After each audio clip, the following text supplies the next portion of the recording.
परीक्षा के वर्तमान। सबसे पहले सभी विद्यार्थियों से मेरा अनुरोध रहेगा कि वो एक बार सावधान की स्थिति में बैठ जाए और अपने हाथ को बांध ले ऐसे। यस, सावधान, विश्राम, सावधान।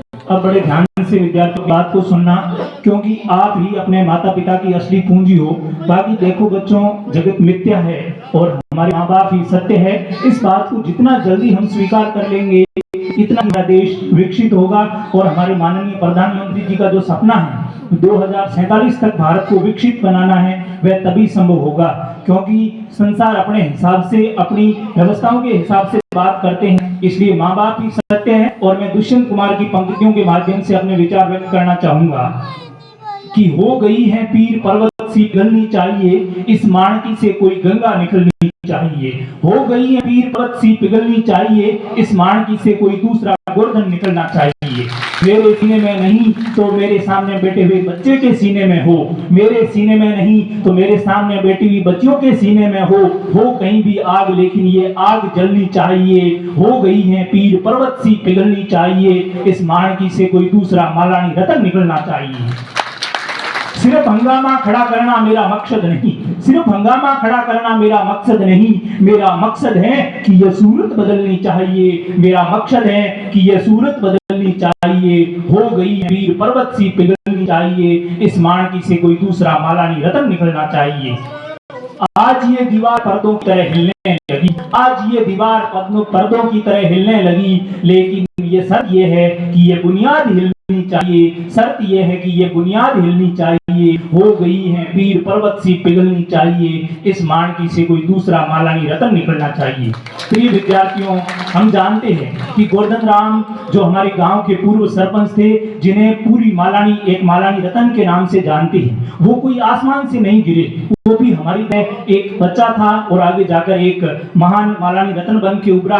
किसी भी व्यक्ति का राजनीतिक द्वेष, राजनीतिक भावना हो सकती है, लेकिन बच्चों, आत्मा और परमात्मा के बीच में कोई अंतर नहीं है। और ये अंतर आप अपने दादाजी से पूछना, क्योंकि हमारे दादाजी इस बात को अच्छी तरीके से जानते हैं। इसलिए विद्यार्थियों, हमेशा सत्य और पवित्र रास्ते पे चलें और जो भी ज्ञान हम अर्जित करें, ज्ञान का महत्व सिर्फ उपयोग में है। बात को सुनना और एक कान से लेकर दूसरे कान से निकालने से ज्ञान का कोई औचित्य नहीं है। समय धीरे धीरे जा रहा है, हम लोग आजाद हुए लगभग 75-76 साल हो गए और ये समय चलते चलते 100वीं शताब्दी तक भी हम पहुंच जाएंगे। लेकिन हमारा देश तभी विकसित होगा, हम अमेरिका जैसी महाशक्तियों को तभी मात दे पाएंगे जब देश का प्रत्येक बच्चे के अंदर आग होगी, अपने स्वयं के बदलाव की, अपने माता पिता के अंदर बदलाव की, और इस देश, राष्ट्र और मानवता की बदलाव की भावना होगी। और हमेशा जिस प्रकार डॉक्टर भीमराव अंबेडकर ने कहा था कि शिक्षा वो शेरनी का दूध है, जो जितना पिएगा वो उतना ही दाढ़ेगा। यानी कि आप शिक्षित बनो, संगठित रहोगे, तभी देश का विकास होगा। बच्चों, हम लोग देखते हैं कि विद्यालय के अंदर हम किसी भी प्रकार का कोई भेदभाव नहीं करते हैं, चाहे किसी भी जाति का बच्चा हो, किसी भी धर्म का बच्चा हो, हम एक लोटे से पानी पीते हैं। लेकिन जब हम गाँव में जाते हैं तब हम अलग अलग भावना से, यानी कि ये उस जाति का व्यक्ति है, ये इस धर्म का व्यक्ति है, इस प्रकार की बात सोचकर हम लोग पानी पीते हैं। और ये भावना जिस दिन भारत के अंदर बदल जाएगी तो इस दुनिया की कोई ताकत हमें विकसित होने से रोक नहीं सकती। और ये भावना तो आपको करनी है, क्योंकि हमारे पूर्वज करते तो इन्हें किसी ने नहीं रोका था। और ये दिल से अच्छी जानते हैं, होटलों में हम जाते हैं, बिना कोई पूछे पानी पी लेते हैं, बिना किसी भी प्रकार की भेदभाव कर लेते हैं। लेकिन ध्यान रखना, हर व्यक्ति का खून, हर व्यक्ति का दिल, हर व्यक्ति का दिमाग इस प्रकृति ने एक जैसा दिया है। और जो जितना स्वयं में बदलाव करेगा, प्रकृति उसका परिणाम सकारात्मक देगी। और जो खुद में बदलाव नहीं करेगा तो प्रकृति का न्याय अटल है, जो जैसा करेगा वह वैसा भरेगा।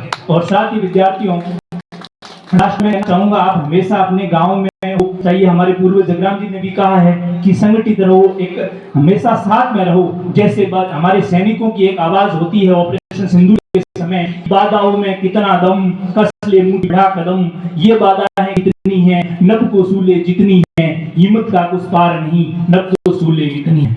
यानी किसी भी प्रकार की कैसी भी बाधाएं हैं, यदि हम एक साथ रहकर देश, राष्ट्र, मानवता और गांव के विकास की बात करेंगे तो निश्चित तौर पे हमारा गांव बदलाव होगा।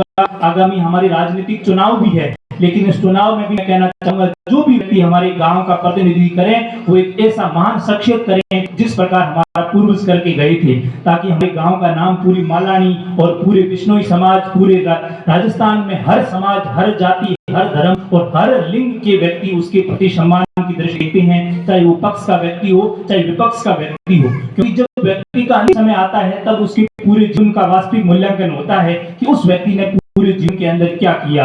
और बच्चों, आपके जीवन का अंतिम मूल्यांकन तब होगा कि जब हमारे माँ बाप अंतिम अवस्था में होंगे और उस समय हमारे माँ बाप के दिल से आवाज आए कि मुझे अगले जन्म में बेटा मिले चाहे बेटी मिले, वापस यही मिलना। अगर ये भाव उनके दिल से आए तब तो हमारा जीवन सार्थक है। वरना बच्चों, हमारे जैसे इस दुनिया में कई आए, कई आएंगे, कई जाएंगे। ये प्रकृति का सिस्टम है, गोल है, चलता रहेगा और न ही आज तक इसके मूल को कोई जान पाया है और न कोई जान सकता है। इसी के साथ ही भारत माता की आवाज के साथ अपनी वाणी को विराम देना चाहूंगा।